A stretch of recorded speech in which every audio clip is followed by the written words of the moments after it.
For number 6, the easiest way to do this is to just distribute and know the algebra. And I'll show you that at the end. It takes like 2 seconds. But if you're watching this video, it might be because you struggle with that kind of thing. You have trouble understanding how exponents work. You forget how distribution works. And so you need another strategy here. It'll take longer. It's not the most efficient thing. But I'd rather you take that time and get these 10 points and really lock in points on the easier questions that you know you can get right. Whereas, the harder ones are going to be hard no matter what. So the strategies can help us a little bit there, but they might not guarantee the right answer. Here is where you want to pick up your points if you struggle with math. And we're going to do that using one of the best strategies, which is arithmetize. This is the one where we take complicated looking algebra and we turn it into arithmetic. So if this algebra looks complicated to you, well, good news, we can turn it into arithmetic. Now, I'm going to choose a value for my x. Because notice, this question is never asking me to solve for x. It's just using the x in the question and in the answer choices. It's a placeholder. So I can replace the placeholder and understand the relationship between all these numbers and variables using numbers instead of algebra. That's why it's called arithmetize. We turn it into arithmetic.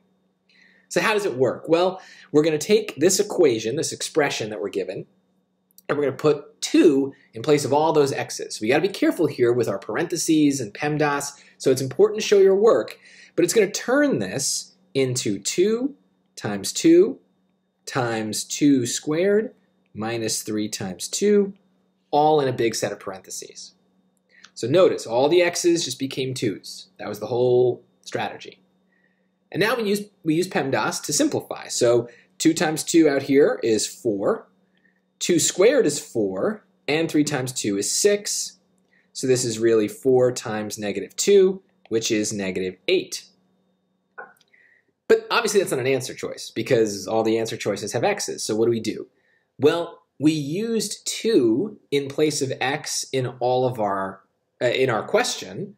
So we also want to be consistent and use 2 in place of x in all of our answers. And so we're going to rewrite a lot of these answers in different terms, but our goal, our big magic number that we want, is negative 8. So write that somewhere so you know like that's what you're looking for, but we're using x equals 2 to kind of see if we can get that. So let me show you what I mean. So we're going to take that choice A. I'm going to use a different color now. And we're just going to rewrite it the same way we did the original equation, but now 2 is in place of the x, right? We got to be consistent. Well, this is just negative 4 times 4, which is negative 16, not negative 8, which is what we need. So that tells us that choice A is wrong. We're supposed to get the same answer because it's supposed to be equivalent. It's supposed to be an equivalent expression. So now we just keep going down the line. Let's look at B. And that's going to be 3 times 2 cubed minus 2 squared. Well, 2 cubed is 8, so this is 3 times 8 minus 4. So that's 24 minus 4, which is 20, which is too big because it's not negative 8. So there you go, another choice gone. Looking at choice C, we're going to do the same thing. 2 times 2 cubed minus 3 times 2. That's 2 times 8 minus 6. So that's 16 minus 6 is 10. So that's also wrong. Now we should try choice D. It's always possible we made some sort of arithmetic mistake along the way, and it's better to be thorough and make sure we catch that mistake if we made it. But if we do choice D here, we're going to do 2 times 2 cubed minus 6 times 2 squared. Let's roll that up a little bit. 2 times 8 minus 6 times 4. That's 16 minus 24, which is negative 8, proving that choice D is the answer. So that definitely took a long time, and you're going to waste a lot of time doing it that way, but if you're looking to kind of go from like the 400s to the 500s in your score, this is a good example where you want to start changing your process, because if you're in that zone, you're struggling with algebra, you're losing points on stuff like this where you really need to get it right. So I want you to focus your attention on a question like this and really try to get this right, even if it takes a little bit longer to lock in those points.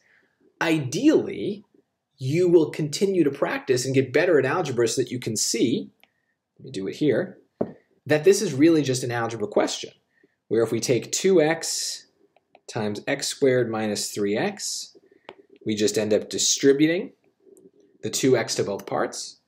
2x times x squared is 2x cubed, and 2x times negative 3x is negative 6x squared, which was exactly what we got as our answer.